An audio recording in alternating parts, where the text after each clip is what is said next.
아파트만 주면 뭐하니? 밥도 차려줘야지. 네? 지금 무슨 소리 하시는 거예요? 무슨 소리라니? 밥도 차리라고. 그리고 내 몸 아파서 움직이지도 못하는데 와서 청소도 좀 해라. 어머님, 적당히 하세요. 솔직히 지금 좀 당황스럽네요. 내 아파트에 공짜로 살게 해주었더니 더한 걸 요구하는 시모. 그대로 현실을 깨닫게 해주었습니다. 부모님이 갑자기 사고로 세상을 떠나셨습니다. 장례 치르는 내내 정신이 하나도 없었고 결국 부모님이 돌아가시고 저에게 남은 건 부모님이 가입해 두셨던 사망보험금뿐이었습니다. 그 돈을 보면서 멍하니 앉아있던 시간이 꽤 길었습니다.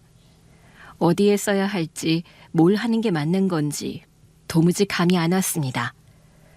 그냥 생활비로 흘려보내기에는 너무 허무하고 그렇다고 사업이나 투자에 쓰기에는 불안하기만 했습니다. 부모님이 피 같은 돈을 모아 마지막에 남겨주신 건데 제대로 사용해야겠다는 생각이 강하게 들었습니다. 그래서 고민 끝에 아파트를 사기로 했습니다. 부동산에서 계약서를 작성할 때 저의 도장을 꾹 눌러 찍으며 묘한 기분이 들었습니다. 단순히 집 한 채를 사는 게 아니라 부모님의 흔적을 제 손에 쥐는 기분이 들었습니다. 부동산 사무실에서 잔금을 치르고 열쇠를 받아들었을 때 묘하게 긴장이 풀리면서도 마음 한편은 무거웠습니다. 이제 이 집이 부모님이 나한테 남겨주신 마지막 유산이구나 하는 생각이 계속 맴돌았습니다. 남들은 그냥 부동산 매매한 거라고 하겠지만 저한테는 그런 단순한 의미가 아니었습니다. 부모님이 남겨주신 돈으로 아파트를 사길 잘한 것 같아. 그래, 잘한 결정이야. 장인어른하고 장모님도 이걸 제일 원하셨을 거야. 저는 현관문을 열고 들어가 빈 거실을 한참 바라봤습니다. 아직 가구 하나 없는 집이었는데 이상하게도 부모님이 함께 있는 듯한 기분이 들었습니다. 그즈음 저희 시어머니도 어느덧 나이가 들면서 몸 이곳저곳이 불편하다고 자주 말씀하셨습니다. 병원에 다녀도 뾰족한 방법이 없고 집안일을 하는 것도 힘들어 보였죠. 그리고 시어머니는 저희 집에서 꽤 떨어진 곳에서 지내고 계셔서 혹시라도 무슨 일이 생기면 저희가 바로 달려가기 어렵겠다는 생각이 들어서 걱정이 많았습니다. 그때 저는 저희 부모님의 사망보험금으로 마련한 아파트가 계속 마음에 걸렸습니다. 어차피 공실로 비워져 있는 상태였고 시어머니가 살기에 쾌적한 환경이었죠. 하지만 처음엔 선뜻 내어드리기 망설여지는 건 사실이었습니다. 저에게 그 집은 부모님의 마지막 흔적 같은 공간이었으니까요. 하지만 한참을 고민하다 결국 결정을 내렸습니다. 시어머니가 그 집에서 지내시면 비교적 가까이에서 시어머니를 돌볼 수도 있고 마음도 덜 불안하겠다는 생각이었습니다. 여보, 어머님도 나이가 많이 드셨고 계속 혼자 계시는 게 걱정이 돼. 그 아파트 비어있잖아. 거기서 지내시게 하면 어떨까 싶은데? 당신 진심이요? 당신이 그 집에 얼마나 마음을 두고 있는지 아는데 정말 그렇게 해도 되겠어? 부모님이 나한테 남겨주신 집이긴 하지만 그래도 지금 옆에 계신 어머님이 더 편하게 지내시는 게 중요하니까. 남편은 그런 제 손을 꼭 잡으며 고맙다고 했습니다. 제가 쉽지 않은 결정을 했다는 걸 알았기 때문이었죠. 결국 우리는 시어머니께 말씀을 드렸습니다. 엄마, 앞으로는 이 집에서 편히 지내세요. 저희 집이랑도 가깝고 저희가 오가며 챙기기에도 좋아요. 아유, 내가 무슨 이런 호사를 누려. 그래도 너희가 이렇게 챙겨주니 마음이 든든하다. 내가 진짜 여기서 살아도 되는 거야? 네, 어머님. 여기서 편하게 지내세요. 처음에 시어머니는 연신 고맙다고 했습니다. 저한테도 두 손을 꼭 잡으며 이런 며느리가 어디 있냐고 말하기도 했습니다. 저 역시 부모님이 하늘에서 보고 계실 거라 생각하니 마음이 조금 놓였습니다. 그리고 시어머니의 반응에 마음이 놓였고 잘한 결정이라고 생각했습니다. 그런데 몇 달이 지나면서 분위기가 조금씩 달라졌습니다. 처음에는 집에 불편한 점이 있다고 넌지시 말씀하시더니 점차 말투가 바뀌고 불평이 많아졌습니다. 반찬을 가져다 드리면 입맛에 안 맞는다 하시고 전기밥솥이 어렵다며 밥까지 챙겨오라고 하셨습니다. 저는 어르신이니 이해하려 했지만 요구가 계속 늘어나는 게 눈에 보였습니다. 네가 밥 좀 차려주면 얼마나 좋아. 반찬만 있으면 뭐하니? 밥이 있어야 먹지. 어머님, 전기밥솥 쓰시는 방법 알려드렸잖아요. 한 번만 해보시면 금방 하실 수 있어요. 아유, 나는 힘들어. 그냥 네가 해주면 될 일을 뭘 그렇게 어렵게 하니? 이런 대화가 반복되면서 저는 점점 답답해졌습니다. 그러던 중 갑작스럽게 전화가 오더니 대놓고 말씀하셨습니다. 여보세요? 그래 아가. 내가 지금 삭신이 다 쑤신다. 괜찮으세요? 몸도 못 움직이겠어. 이럴 때 너는 좀 와봐야 하는 거 아니니? 그리고 아파트만 주면 뭐하니? 밥도 차려줘야지. 내 몸도 아픈데 청소도 해줘야지. 네? 어머님, 지금 뭐라고 하셨어요? 못 들었니? 밥도 해주고 청소도 해주라는 거지.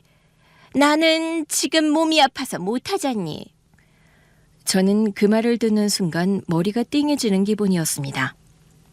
부모님의 사망보험금으로 어렵게 장만한 집을 내어드린 것도 큰 결심이었는데 이제는 밥이며 청소까지 당연하게 요구하시는 게 도저히 이해가 되지 않았습니다. 고마움은커녕 당연하게 받아들이는 태도에 충격과 분노가 동시에 치밀어 올랐습니다. 다음날 저는 시어머니가 살고 있는 아파트로 찾아갔습니다. 들어가기 전까지도 여러 번 생각을 했습니다. 혹시 내가 너무 예민한 걸까 싶다가도 부모님 보험금으로 장만한 집을 내어드린 건 내 마음을 표현한 건데 거기다 밥과 청소까지 요구하는 건 도가 지나쳤다는 생각이 계속 들었고 이건 아니라고 생각이 들었습니다. 결국 마음을 단단히 먹고 문을 열었습니다. 어머, 웬일이니? 저 드릴 말씀이 있어서 왔어요. 무슨 일인데? 어머님, 이 집은 저희 부모님 사망보험금으로 장만한 집이에요. 제가 이 집을 어머님께 공짜로 살게 해드리는 것도 사실 큰 결심을 하고 결정한 거예요. 그런데 저한테 밥이며 청소까지 다 하라니 이건 너무하신 거 아니에요? 뭐라고? 너 지금 나한테 따지러 온 거니? 내가 몸이 불편하니까 그런 거지. 몸이 불편하신 건 알지만 그렇다고 제가 다 해드리는 게 당연한 게 아니에요. 제가 어디까지 해드릴 수 있는지 분명히 말씀드려야겠습니다. 제 말이 끝나자 순간 분위기가 무겁게 가라앉았습니다. 시어머니는 어이없다는 듯 저를 바라봤지만 저는 더 이상 물러서지 않겠다고 결심했습니다. 저에게 이 집은 저희 부모님의 마지막 흔적이기도 해요. 그런데 어머님은 고마움은커녕 저를 몰아붙이고 계세요. 더 이상 이렇게는 못하겠습니다. 못하겠으면 뭐? 네가 나를 쫓아내겠다는 거야? 네, 여기서 그만 나가주셔야겠어요. 시어머니를 향한 저의 호의는 여기까지였습니다. 고마움을 모르고 끝없이 요구만 하는 시어머니를 두고 더는 참을 수 없었기에 결국 그 자리에서 시어머니를 내쫓았습니다. 몇 해 전 제 삶을 송두리째 흔들었던 그날이 떠오릅니다. 그날도 저는 평범한 하루를 보내고 있었는데 갑자기 핸드폰이 울렸습니다. 받자마자 들려온 건 믿기 힘든 소식이었습니다. 부모님이 교통사고를 당해 응급실로 이송됐다는 말이었고 급히 병원으로 오라는 연락이었습니다. 저는 서둘러 택시를 잡아 타고 병원으로 향했지만 도착하자마자 의사가 건넨 말은 이미 늦었다는 소식이었습니다. 사고가 난 순간 이미 현장에서 크게 다치셨고 끝내 회복할 수 없었다는 설명만이 이어졌습니다. 의사는 말을 하고 있는데 저는 귀에 제대로 들어오지 않았습니다. 너무 놀라서 손발엔 힘이 하나도 들어가지 않았습니다. 현실이라고 받아들이기엔 너무 갑작스럽고 제가 할 수 있는 건 그냥 서서 의사의 설명을 듣는 것뿐이었습니다. 그렇게 부모님의 장례식장에서 저는 울지도 못했습니다. 영정사진 앞에 앉아만 있었고 주변에서 친척들이 울고 위로하는 소리가 들려도 머리에 하나도 들어오지 않았습니다. 얘야, 그래도 밥은 좀 먹어야지. 괜찮아요. 지금은 아무것도 못 먹겠어요. 당신 이렇게 있으면 쓰러져. 국이라도 조금 먹어봐. 괜찮아. 나 조금 있다가 먹을게. 저는 고개만 젓고 아무 말도 하지 않았습니다. 눈물이 나올 법한데 눈물조차 나오지 않았습니다. 그냥 머릿속이 새하얘져서 아무 감각도 없는 상태였습니다. 부모님이 없는 세상을 받아들일 준비가 전혀 안 돼 있었고 그 자리에 앉아있는 것조차 제 몸이 아닌 것 같았습니다. 그렇게 장례식장에서의 시간은 정신 차릴 틈도 없이 흘러갔습니다. 조문객들이 오고 가는 동안 저는 겨우 앉아있는 것 말고는 아무것도 하지 못했습니다. 결국 3일 내내 밥 한 숟갈 못 넘기고 눈을 붙이지도 못한 채 영정함만 지켰습니다. 남편이 옆에서 계속 챙기려 했지만 아무 말도 듣고 싶지 않았습니다. 당신 이렇게 아무것도 안 먹다가는 진짜 큰일 나. 조금이라도 먹어야 돼. 나 괜찮아. 물이라도 마셔봐. 당신 몸도 챙겨야 돼. 그렇게 상을 치르고 부모님이 남겨주신 건 결국 보험금뿐이었습니다. 그렇게 통장에 찍힌 금액을 확인하고 나서 그 돈이 현실처럼 다가오지 않았습니다. 저는 마음속으로 다짐했습니다. 두 분이 제게 마지막으로 남겨주신 유산이니 함부로 쓰지 않고 반드시 의미 있게 지켜야 한다고요. 아무리 시간이 지나도 부모님을 한꺼번에 잃은 충격은 컸습니다. 하지만 계속 주저앉아 있을 수만은 없었습니다. 저는 부모님이 저에게 남겨주신 이 돈을 어떻게 사용하는 게 현명할지 고민했습니다. 그냥 생활비로 흘려보내기엔 아쉬웠죠. 그래서 그 돈을 어떻게든 저의 인생의 기반으로 삼아야겠다고 결심했습니다. 부모님이 마지막까지 남겨주신 건데 아무렇게나 쓰면 안 될 것 같아. 이 돈은 정말 의미 있게 사용하고 싶어. 그럼 장인어른 장모님이 물려주신 거니까 당신이 잘 고민해보고 당신이 원하는 곳에 쓰는 게 맞아. 그래서 아파트를 사려고 해. 어차피 집은 우리가 들어가서 살아도 되는 거고 그게 가장 확실할 것 같아. 결국 저는 여러 군데 부동산도 돌아다니고 인터넷으로 찾아가며 매물을 알아봤습니다. 그러면서도 계속 부모님을 생각했습니다. 결국 마음에 드는 매물을 발견했고 거래가 성사되었습니다. 그날은 계약을 하는 날이었어요. 그런데 계약서를 작성하고 도장을 찍는 순간 단순히 집을 산 게 아니라 부모님이 남겨주신 뜻을 제 손으로 지켜낸 것 같았습니다. 그날 저는 마음속으로 다짐했습니다. 이 집만큼은 절대 헛되이 사용하지 않겠다고 말이죠. 부동산 중개인이 그 집이 이제 정식으로 제 소유가 됐다고 설명했을 때 묘한 감정이 들었습니다. 이제 이 집은 내가 책임지고 지키고 싶어. 부모님이 남겨주신 돈으로 마련한 거니까. 그래, 잘했어. 당신이 선택을 잘한 거야. 두 분도 그걸 가장 바라셨을 거야. 잔금까지 다 치르고 집에 들어가는 날, 저는 빈 거실 한가운데에 서서 한참을 움직이지 않았습니다. 여러 감정이 복합적으로 몰려들었던 것 같아요. 부모님이 이제는 곁에 안 계시지만 최소한 이 집만큼은 제 삶 속에서 부모님을 잊지 않게 해주는 선물 같았습니다. 그 뒤로 저는 부모님이 보고 싶을 때마다 아파트를 찾아갔습니다. 거실에 들어서면 창문으로 햇살이 들어오는데 괜히 그 빛을 보면 예전에 엄마가 집안에서 환하게 웃으며 얘기하던 모습이 떠올랐습니다. 현관문을 열고 들어갈 때면 아빠가 퇴근하고 들어오면서 제 이름을 부르던 목소리가 귓가에 맴도는 것 같았습니다. 이상해. 이 집이 우리 집도 아니었는데 이 집에만 들어오면 마음이 편안해지고 우리 부모님이 꼭 여기 계신 것만 같아. 그만큼 이 집이 특별하다는 거지. 당신 부모님이 남겨주신 흔적이니까. 저한테 그 아파트는 단순한 거주 공간이 아니었습니다.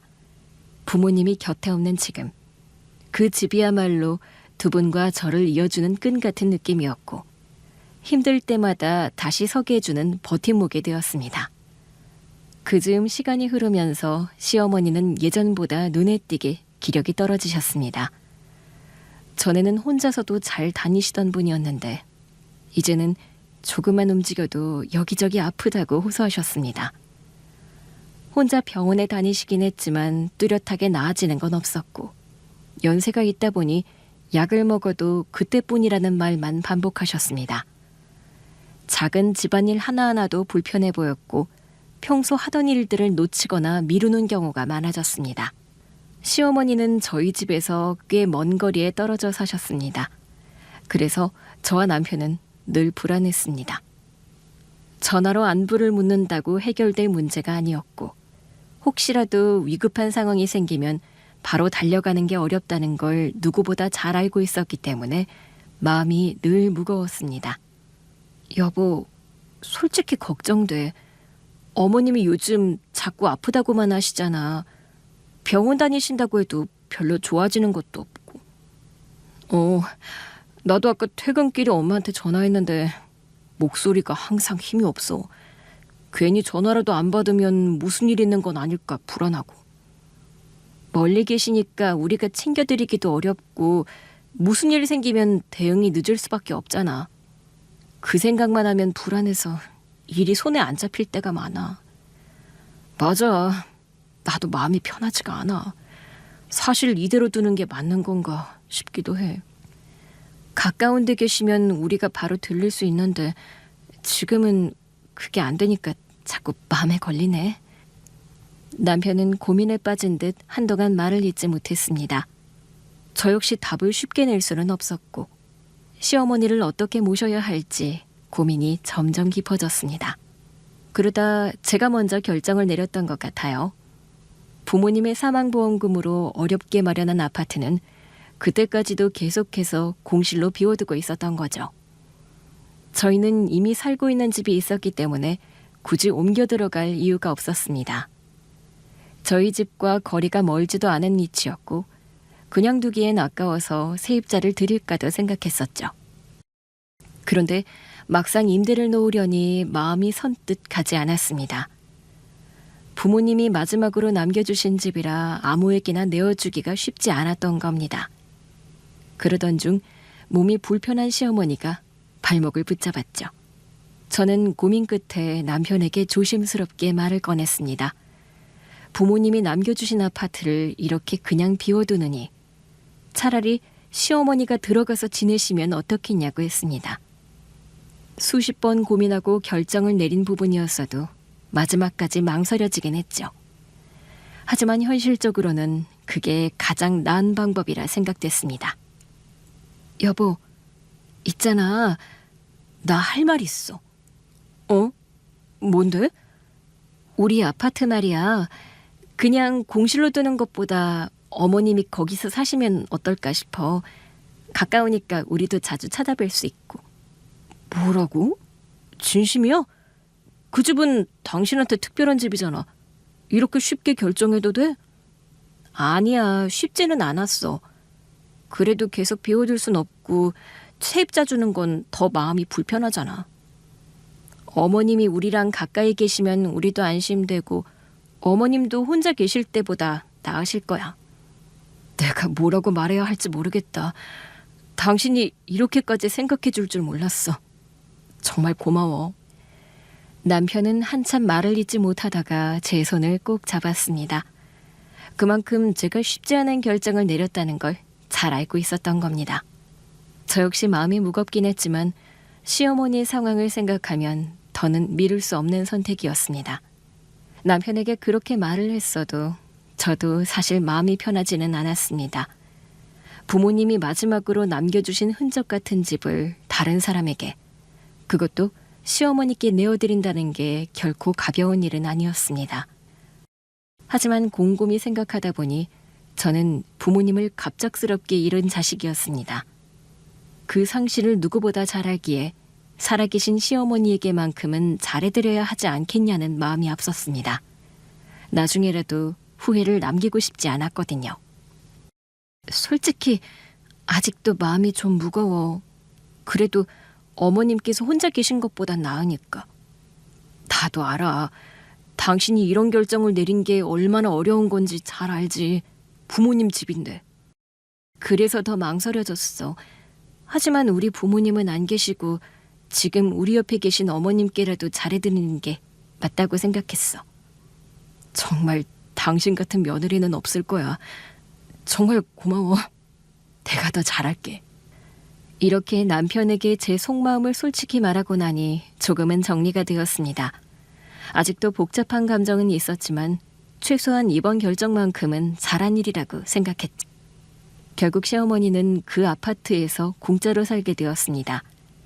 그 말을 저와 남편이 전하자 시어머니는 잠시 말이 없으시다가 곧 고맙다는 말을 꺼냈습니다. 이제 그 집에서 편하게 지내세요, 엄마. 아이고, 내가 이렇게까지 대접을 받아도 되나 싶다. 솔직히 너희들이 이런 결정을 해줄 거라곤 생각도 못했다. 어머님, 어렵게 결정하긴 했지만 어머님이 혼자 계신 게 늘 마음에 걸렸어요.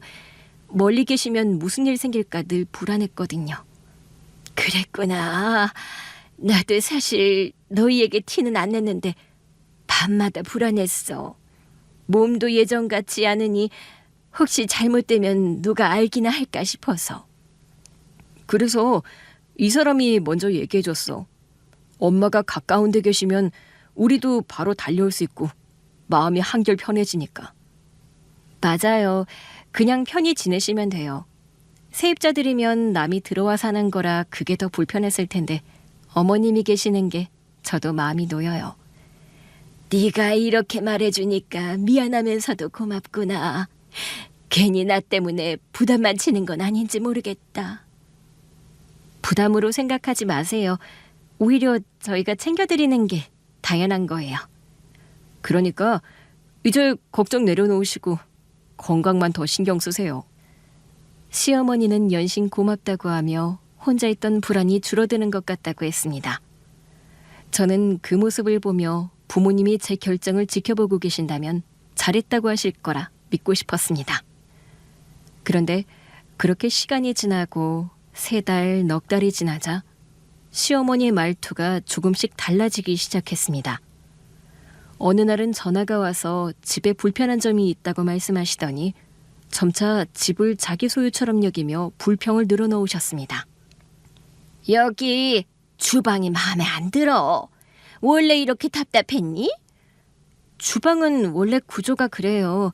새로 고친 지 오래되지도 않았는데요. 그래도 내가 여기서 살다 보니까 불편한 게 많아. 그나마 내가 살고 있으니까 관리가 되는 거지. 공실로 놔뒀어 봐. 집은 비어있으면 금방 망가진다니까. 어머님, 집은 원래 관리만 잘하면 괜찮아요. 저희가 공실로 둘 수도 있었는데 어머님 편히 지내시라고 한 거잖아요. 어머님 안 오셨어도 제가 수시로 와서 관리하려고 했어요. 그러니까 너도 따로 이 집에 대해서 신경 안 쓰고 얼마나 좋니? 내가 여기 살고 있으니까 집이 관리가 되는 거야. 나 아니었으면 여기 집은 다 썩었을 거다. 저는 그 말을 들으면서 묘하게 불편했습니다. 처음엔 생활하면서 조금씩 불편한 점을 이야기하신다고 생각했는데 점차 이 집이 본인 소유인 것처럼 말씀하시는 느낌이 강해졌습니다. 그렇게 시어머니의 태도는 눈에 띄게 달라지고 있었습니다. 그리고 시어머니의 불만은 끝나지 않았습니다. 이 집은 현관문 닫히는 소리가 너무 커. 좀 작게 할 수 없나? 어머님, 그건 원래 그런 소리예요. 도어락 문이 자동으로 닫히니까 어쩔 수 없어요. 그래도 신경 좀 써봐야지. 내가 여기 살고 있는데 이렇게 크게 다치고 소음 때문에 괜히 이웃 눈치 보게 생겼잖아. 저도 들어봤는데 크게 문제될 정도는 아니던데요. 혹시 불편하면 제가 손볼 수 있는지 알아볼게요. 알아보는 게 아니라 고쳐놔야지. 집이 오래되면 이런 게 문제야. 내가 여기 살면서 챙겨주니까 이런 것도 드러나는 거지. 아니면 다 모른 척 넘어갔을 거 아니야. 시어머니는 그 집에 살면서 점점 고맙다는 말은 줄어들고 오히려 불만과 요구가 더 많아지고 있었습니다. 그리고 집에 대한 문제만을 불평하는 게 아니었습니다. 시어머니는 처음엔 전화로 가끔 반찬을 조금만 가져다 달라고 하시길래 연세도 있고 몸도 불편하시니 그러려니 하고 챙겨드렸습니다. 그런데 그게 반복되다 보니 어느새 당연한 일이 되어버렸습니다. 예, 냉장고가 텅 비었다. 이번 주말에도 반찬 좀 해서 가져와라. 지난번 거 다 먹어서 이제 먹을 게 없다. 어머, 그 많은 걸 벌써 다 드셨어요? 그거 뭐 얼마나 된다고. 몇 끼 먹으면 금방이지. 어머님, 예전에 어머님께서 깍두기 담가서 주셨을 때 맛있었는데 어머님께서는 요새 반찬 안 하시는 거예요? 지금 몸 아파 죽겠는데 나더러 반찬을 하라는 거니? 아니, 저도 어머님 주말마다 반찬을 매번 챙기려니 조금은 힘들긴 해요. 네가 해주는 게 뭐가 그렇게 힘드니? 너희들 먹을 거 하는 김에 조금만 덜어서 달라는 거지. 며느리가 그 정도도 못해? 그렇게 주말마다 반찬을 나르게 되었고 이제 시어머니 집에 방문을 하게 되면 대놓고 식사를 차려주라는 요구로 바뀌었습니다. 집에 들를 때마다 밥상을 차리라는 말이 이어졌고 제가 조금이라도 늦으면 불만을 드러내셨죠. 예, 와서 식사 준비 좀 해라. 나 혼자 해먹기엔 힘들어서 못하겠다. 어머님, 냉장고에 제가 해드린 반찬 그냥 꺼내서 드시기만 하면 되잖아요. 아니, 몸이 움직이기도 힘들어. 어머님, 저도 주말까지 일정이 있어서 매주 가서 밥 차려드리는 거 불가능해요. 반찬은 미리 챙겨드릴 수 있는데 밥까지 매번 차려드리긴 힘들어요. 아니, 며느리가 시애미한테 그 정도도 못 해주니? 네가 안 하면 누가 해주겠니? 급기야 청소까지 저에게 맡기려 하셨죠. 한 번은 제가 집에 들어서자마자 이런 얘기를 꺼내셨습니다. 예, 이 방 좀 치워줘라. 걸레질도 해야 하고 먼지가 너무 쌓였다. 어머님, 몸을 움직이셔야 해요. 이렇게 매번 저를 시키시고 가만히만 계시면 더 몸이 아파요. 너 시애미가 아픈데 지금 청소를 하라는 거니? 너도 나이 들어봐. 얼마나 아픈지 아니? 어머님, 저는 아무리 몸이 아파도 제 며느리한테 안 그럴 것 같아요. 이번만 해드리니까 다음번에는 어머님이 슬슬 해보세요. 저는 속으로 한숨이 나왔습니다. 처음에는 시어머니의 나이와 몸 상태를 고려해 이해하려 했지만 점점 도가 지나친 요구로 변해가는 상황은 더 이상 감당하기 힘들어졌습니다. 그러다 마침내 시어머니는 돌려 말하는 것도 없이 아예 대놓고 말을 꺼냈습니다. 너는 아파트만 주면 뭐하니? 밥도 차려줘야지. 내 몸도 아픈데 청소도 해줘야지. 네? 지금 그게 무슨 말씀이세요? 집에 공짜로 살게 해드린 것도 부족하단 말씀이신가요? 이 집에 살게 해준 게 뭐 대수니? 네가 며느리라면 당연히 이 정도는 해줘야지. 젊은 애가 말이야. 시애미는 나이 들어 몸도 성치 않은데 밥 차려주고 청소 좀 해주는 게 뭐가 힘들다고 그래? 어머님, 저는 부모님 사망보험금으로 어렵게 그 집을 장만한 거예요. 부모님이 마지막으로 남겨주신 유산이었고 그래서 더 아끼던 집이에요. 그걸 어머님한테 혼자 지내시라고 내어드린 것도 솔직히 저한텐 큰 결정이었어요. 그런데 이제 와서 밥이며 청소까지 당연하게 요구하시니 그건 정말 선을 넘으신 겁니다. 네가 며느리로 들어왔으면 시애미 챙기는 게 당연하지 않니? 집이야 네 부모 돈으로 샀다지만 내가 여기 살면서 이 집을 지켜주고 있는 거다. 내가 아니었으면 이 집은 공실로 방치돼서 금방 헐어버렸을 거야. 너는 오히려 내가 여기 사는 걸 고마워해야지. 어머님, 그건 아닌 것 같아요. 집은 제가 관리할 수도 있었고 원하면 세입자도 드릴 수 있었어요. 공실로 두더라도 제가 선택할 문제지 어머님이 마치 집주인인 것처럼 말씀하시는 건 정말 이해가 안 됩니다. 그 순간 분위기는 얼어붙었습니다. 저는 부모님의 마지막 흔적이라고 여긴 집을 어렵게 내어드렸는데 고마움은커녕 오히려 저한테 더 많은 걸 요구하며 밥과 청소까지 바라는 시어머니의 태도에 더는 참을 수 없었습니다. 제 속에서 그동안 쌓여있던 분노가 터져나왔고 이제는 정말 한계를 넘어섰다는 생각이 머릿속을 꽉 채웠습니다. 너는 애가 이렇게 냉정할 줄 몰랐다. 내가 몸이 불편해서 부탁하는 건데 그게 그렇게 불만이냐? 부탁이라면 제가 들어줄 수도 있죠. 하지만 이건 부탁이 아니잖아요. 마치 당연히 제가 해야 하는 일처럼 말씀하시잖아요. 저는 제 부모님 보험금으로 집을 마련했고 그 집을 어머님께 내어드렸어요. 그거 하나로도 충분히 제 역할은 했다고 생각합니다. 너는 아직 멀었구나. 요즘 젊은 것들은 어른을 정말 공경할 줄 몰라. 집만 준다고 다냐? 정성을 쏟고 마음이 없으면 무슨 소용이 있니? 어머님, 저는 정성이라고 생각해서 이 집을 내어드린 거예요. 하지만 지금 어머님 말씀은 정성이 아니라 희생을 당연하게 요구하는 것 같아요. 그건 제가 받아들일 수 없습니다. 저는 더 이상 시어머니에게 물러서지 않겠다고 마음을 굳혔습니다. 고마움을 모르는 시어머니 앞에서 제 부모님의 유산을 끝까지 지켜야 한다는 생각이 머릿속에 자리 잡기 시작했죠. 며칠 뒤 저는 뭔가 이상한 낌새를 느꼈습니다. 그날도 반찬을 드리러 시어머니한테 찾아갔죠. 그런데 현관문이 열려 있더라고요. 그래서 슬쩍 문을 열어 들어가려고 하는데 안에서 수근수근 이야기 소리가 들리더라고요. 저도 모르게 아무 말도 안 하고 듣게 되었습니다. 그건 바로 시어머니가 친척들을 따로 불러 모아놓고 제 험담을 하고 있었던 소리였습니다. 내가 며느리 독 좀 볼 줄 알았는데 다 헛된 되었어. 나를 이렇게 홀대하고 밥 한 끼 제대로 안 해준다니까? 아니, 이 집 며느리 참 참한 것 같았는데. 아니야. 내가 아프다고 해도 제대로 챙기지도 않고 청소도 안 해주고 요즘 젊은 것들은 부모한테 너무 매정해. 저는 그 얘기를 들은 순간 참을 수 없는 모멸감을 느꼈습니다. 이제는 저를 나쁜 며느리로 만들어 친척들 앞에서 욕을 하고 있었던 겁니다. 이제 저한테 돌아온 건 고마워하는 마음이 아니라 오히려 흉보고 몰아세우는 말들이었습니다. 시어머니는 계속해서 한숨을 쉬며 억울하다는 듯 말을 이어갔습니다. 우리 며느리가 나를 방치한다니까? 하루 종일 혼자 두고 챙기지도 않아.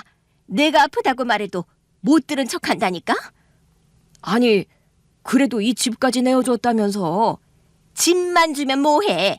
내가 여기서 사는 게 얼마나 외로운데. 밥도 안 차려주고 청소도 안 해주고 그냥 혼자 버리도 두더라고. 요즘 젊은 사람들은 다 그래. 자기 일만 중요하지 어른 챙길 줄을 몰라. 맞아. 요즘 젊은 것들은 부모한테 효도할 줄을 몰라. 다 자기밖에 모른다니까. 내가 얼마나 억울한지 몰라. 그러면서 시모는 눈물을 글썽이며 목소리를 높였습니다. 내가 이 나이에 이렇게 홀대받을 줄은 몰랐어. 내 며느리 때문에 내가 속이 썩어 들어간다니까. 에구, 언니 그런 일 있었으면 진작 우리한테 말하지 그랬어. 우리라도 도와줬을 텐데. 며느리가 너무 각박하네. 아무리 바빠도 시어머니 챙기는 건 기본이지. 친척들 앞에서 억울한 시어머니 행세를 하며 눈물까지 보였습니다. 그리고 시어머니가 험담을 하는 상대는 친척들뿐만이 아니었습니다. 가까이 사는 이웃들한테도 그 험담은 이어졌죠. 내가 우리 며느리 때문에 마음고생을 얼마나 하는지 아세요? 내가 이렇게 외롭게 지낼 줄 누가 알았겠어요. 남들이 보면 다 놀랄 거예요. 그런 얘기들이 퍼지면서 제가 동네 골목을 지날 때마다 어디선가 수근거림이 들려왔습니다. 저 며느리가 그렇게 못됐다더라. 시어머니 혼자 두고 챙기지도 않는다던데.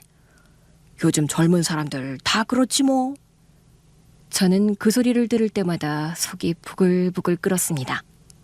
제가 하지도 않은 일들로 뒷말이 퍼지고 동네 사람들 눈에도 제가 불효자처럼 비춰지고 있다는 현실이 억울했고 속이 뒤틀리는 기분이 들었습니다. 저는 더 이상 가만히 있을 수 없었습니다. 시어머니한테 차분하지만 단호하게 말을 꺼냈습니다.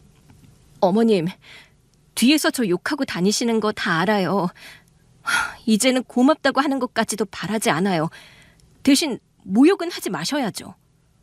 제가 갑작스럽게 이야기하자 시어머니는 순간 움찔하며 당황한 기색을 보였지만 이내 변명을 늘어놓기 시작했습니다.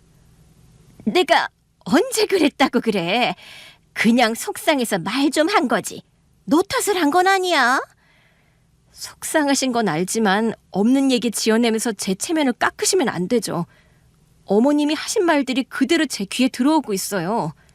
그럼 내가 아프고 불편한데 누구 붙잡고 하소연이라도 해야지. 네가 좀 더 챙겨주면 이런 말 할 필요도 없잖아. 제가 챙겨드린 게 부족하다 생각하실 수 있어도 없는 말을 지어내서 저를 욕되게 하시는 건 다릅니다. 저는 최소한의 예의는 지켜야 한다고 생각해요. 그리고 어머님 편찮으신데 제가 못해드린 게 있나요? 매주 반찬 해다 드리지, 갈 때마다 청소해드리지. 이 정도면 저 다 하는 거 아니에요? 그건 그렇긴 한데. 시어머니는 그렇게 말끝을 흐리고는 방으로 들어가 버렸습니다.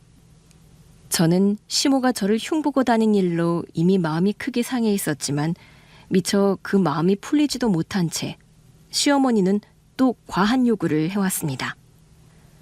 며칠 뒤 시어머니는 또다시 저에게 전화를 걸어와 한숨부터 내쉬더니 이번엔 생활비 얘기를 꺼내더라고요. 예, 내가 쓸 돈이 없다. 용돈을 좀 줘야 될 것 같은데. 저는 순간 어이가 없었습니다. 이미 아파트에도 공짜로 살고 있는 상황인데 이제는 생활비까지 요구하다니 도저히 납득이 되지 않았습니다. 어머님, 연금도 매달 나오잖아요. 그걸로 생활하실 수 있지 않으세요? 그 쥐꼬리만한 돈으로는 아무것도 못해. 병원도 다녀야 하고 약값도 있지. 네가 조금만 보태주면 살만할 것 같은데. 어머님, 제가 집까지 살게 해드리고 있는 상황에서 생활비까지 바라는 건 너무 지나치신 거예요. 저희도 사는데 빠듯합니다. 시어머니는 제 말을 듣고도 멈추지 않았습니다. 뭐 많이 달라는 것도 아니고 내가 이 나이에 무슨 돈을 벌어오겠어. 네가 조금이라도 도와줘야 하는 거 아니니? 저는 이미 도와드릴 만큼 도와드렸습니다. 그 집을 공짜로 드린 것만 해도 큰 결심이었어요. 그런데 이제 생활비까지 요구하시면 제가 어디까지 감당해야 합니까? 그 대화를 끝내고 나니 숨이 턱 막혔습니다. 시모의 끝없는 요구가 결국 어디까지 이어질지 이제는 겁이 나더라고요. 어머님, 솔직히 주거비 하나도 안 들어가시잖아요. 아니, 조금 도와주는 게 그렇게 힘드니? 내가 사치하겠다는 것도 아니고 최소한의 생활을 하자는 거잖아. 최소한의 생활은 어머님 연금으로도 충분히 하실 수 있어요. 저희도 나름대로 생활이 빠듯한데 이렇게까지 요구하시면 저도 지칠 수밖에 없습니다. 분위기는 묘하게 싸늘해졌고 시어머니는 대꾸 대신 길게 한숨을 내쉬었죠. 그리고는 멋쩍은 듯 헛기침을 하더니 한마디 던졌습니다. 며느리가 너무 각박하다. 피 한 방울 안 섞였다고 이렇게 매정하게 굴 줄은 몰랐다. 각박해서가 아니라 어머님이 자꾸 선을 넘으시니까 말씀드리는 거예요. 제가 드린 건 호의였지 당연한 권리가 아니잖아요. 그런데 어머님은 모든 걸 당연하게 여기시는 것 같아요. 시모는 고개를 돌리며 중얼거리듯 말했습니다. 내가 늙어서 몸이 아프니까 다들 부담스러워하는 거지. 자식이란 게 원래 그런 건가 보다. 그 말에 속이 뒤집히는 듯 했지만 저는 더 이상 흔들리지 않으려고 했습니다. 저희가 어머님을 부담스럽게 생각한다면 아예 집을 드리지도 않았을 겁니다. 공짜로 살게 해드린 것만 해도 충분히 최선을 다한 겁니다. 네가 이렇게 말할 줄 몰랐네. 차라리 그냥 모른 척할 걸 그랬다. 어머님이 저를 어떻게 보시는지는 모르지만 최소한 고마워할 줄 모르고 뒤에서 흉보시고 또 이렇게 끝없는 요구를 하시면 저도 더는 참을 수가 없습니다. 이후 시어머니는 불편한 듯 더 이상 말을 안 하다가 전화를 끊기 전 마지막으로 중얼거렸습니다. 결국 며느리란 건 다 똑같구나. 필요할 때만 부모님이라고 하고 정작 챙길 때는 발 빼고. 분위기는 끝내 풀리지 않았고 시어머니는 그렇게 전화를 끊었습니다. 저는 그날 이후로 확실히 깨달았습니다. 아무리 호의를 베풀어도 그것을 은혜로 받지 않고 권리로만 여기는 사람 앞에서는 선을 명확히 그어야 한다는 걸요. 하지만 시어머니 욕심은 거기서 멈추지 않았습니다. 오히려 또 다른 요구가 이어질 거라는 예감이 들었고 제 마음이 무겁게 내려앉았습니다. 그리고 뒤늦게 알게 된 사실인데 평소라면 연락조차 없던 친척들이 하나 둘씩 저희 남편에게 전화를 걸었다고 했습니다. 너 와이프 관리 좀 잘해야겠더라. 무슨 소리세요? 아니, 형수님한테 전화가 왔던데 며느리한테 엄청 섭섭하다고. 네? 처음에 남편은 그런 전화를 받고도 저에게 티를 내지 않았습니다. 하지만 여기저기서 그런 전화를 받고 나서는 저에게 솔직하게 털어놓으며 무척이나 미안해했죠.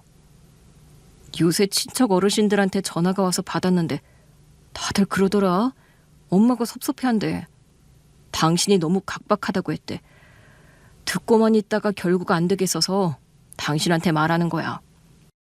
어머님이 다 말하고 다녔나 보네. 누구 덕에 지금 그 집에서 편하게 살고 계시는 건데 아무래도 안 되겠어. 우리 입장 그대로 친척들한테도 설명했고 엄마한테도 선을 명확히 하자. 나도 사실 그동안 너무 힘들었어. 당신이 잘못한 거 하나도 없어. 오히려 내가 미안해. 당신 너무 힘들게 해서. 엄마한테는 내가 뭐라고 할게. 부탁 하나만 할게. 어머님한테 이야기할 때 당신 생각인 것처럼 해줘. 나를 걸고 얘기하면 어머님 또 화내실지도 몰라. 미안해. 내가 진작에 나섰어야 했는데. 오늘부터는 내가 앞장설게. 그 아파트가 당신한테 어떤 의미인지 아는데 정말 내가 당신 앞에서 고개를 들 수가 없어. 오늘부터는 내가 당신 편이라는 걸 말이 아니라 행동으로 보여줄게. 그렇게 말해줘서 고마워. 그리고 남편과 저는 시어머니가 계신 아파트를 찾아갔습니다. 엄마, 우리 왔어요. 왔니? 엄마, 할 얘기가 있는데. 아니, 잠깐만. 그 전에 이거 냉장고가 너무 오래돼서 곧 망가질 것 같아. 이거 어떡하니? 네? 아니, 냉장고가 고장날 것 같다고. 그래서요? 아니, 냉장고가 필요할 것 같아. 엄마, 지금 우리한테 냉장고를 사달라고 말씀하시는 거예요? 뭐? 아니, 이 사람이 집까지 이렇게 살게 해드렸는데 무슨 더 큰 걸 바라세요? 뭐? 너 엄마한테 그런 소리를 해? 자식이니까 그 정도는 말해도 되는 거 아니야? 엄마, 우리한테 너무 많은 걸 바라지 마세요. 엄마가 힘드신 건 알지만 조금은 도가 지나치셨어요. 남편의 목소리는 흔들림이 없었고 저는 그 순간 마음이 조금 놓였습니다. 더는 혼자만 이 상황을 감당하고 있는 게 아니라는 사실이 위로가 되었어요. 남편의 말에 시어머니의 표정이 굳어지더니 이내 억울하다는 듯 고함을 질렀습니다. 너는 내 아들 아니야? 내가 좀 기댈 수 있지 않냐? 네가 이렇게까지 나 몰라라 할 줄은 몰랐다. 하지만 남편의 태도는 흔들리지 않았습니다. 엄마, 저희가 몰라서 가만히 있는 게 아니에요. 지금까지 충분히 도와드렸습니다. 그런데 그게 당연한 권리인 것처럼 요구하시면 저희도 더는 버틸 수가 없습니다. 이 사람이 못한 게 뭔데요?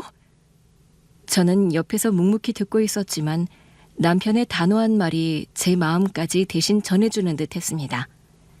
이미 한계에 다다른 상황이었고 결국 저희 부부는 상의 끝에 결정을 내렸습니다. 이제는 다른 방법을 찾아야 할 것 같아요. 엄마, 몸 상태도 그렇고 저희도 더는 버틸 수 없어요. 요양병원에 모시는 게 맞을 것 같습니다. 그래요, 어머님. 저희가 찾아뵙고 챙겨드릴 테니 병원에서 치료도 받고 편히 계시는 게 좋을 것 같아요. 시어머니는 그 말을 듣고 격하게 반발했습니다. 내가 요양병원에 갈 정도로 늙은 줄 알아? 너희 지금 나를 쫓아내는 거야? 오히려 병원에서의 생활이 더 편하실 수 있어요. 옆에서 간병인들이 다 케어해 줄 거고요. 여기 계신 것보다 훨씬 나으실 거예요. 너희 진짜 너무하는구나. 엄마가 그동안 이 사람한테 너무한 거예요. 그렇게 시어머니는 마지못해 결정을 받아들일 수밖에 없었습니다. 그리고 이것이 서로를 위해 최선의 선택이었죠. 저는 며느리로서 끝까지 시어머니를 존중하고 싶다는 마음은 분명히 있었지만 고마움조차 모른 채 끝도 없이 요구만 늘어놓는 모습에 더는 존중할 수 없다는 생각이 들었습니다. 그동안 참고 견디며 관계를 지켜나가보려 했지만 돌아온 건 원망과 불평뿐이었으니까요. 어머님, 저도 며느리로서 끝까지 잘하고 싶었습니다. 하지만 이렇게까지 욕심만 부리시면 제가 어떻게 어머님을 모실 수 있겠어요? 내가 언제 욕심 부렸다고 그러니? 제가 드린 마음을 당연하게 여기시고 거기에 또 다른 걸 요구하시면 그게 바로 욕심이에요. 저는 단호한 목소리로 말했어요. 시어머니는 분명 서운했을 겁니다. 하지만 비록 제가 냉정해 보일지라도 이것이 가장 현명한 선택이고 앞으로 저 자신을 지키는 길이라고 말입니다. 결국 시어머니는 요양병원에 머물게 되었습니다. 저와 남편은 1년 중 명절에만 찾아가 짧게 안부를 묻고 인사만 드린 뒤 곧바로 돌아오곤 했습니다. 예전처럼 시간을 내어 함께 식사를 하거나 도란도란 대화하는 일도 없어졌어요. 하지만 최소한의 예의만큼은 지키려 했습니다. 엄마, 어디 아픈 데는 없으세요? 없다. 어머님, 뭐 필요한 거는 따로 없으세요? 없어. 필요한 거 있으면 그때그때 말씀하세요. 그래, 알았다. 어머님, 건강 잘 챙기시고요. 다음에 또 올게요. 다음 명절에나 또 오겠구나. 엄마, 우리도 바빠요. 최대한 더 오려고 노력해 볼게요. 대화는 늘 짧고 건조하게 끝났습니다. 시어머니가 계신 병실을 나서며 남편과 눈을 마주치면 서로 말은 하지 않았지만 같은 마음이라는 걸 알 수 있었습니다. 시어머니에게 마음을 다하려고 해도 돌아오는 게 없다면 결국 선을 두는 것이 가장 현명한 방법이라는 걸 두 사람 모두 깨닫고 있었기 때문입니다.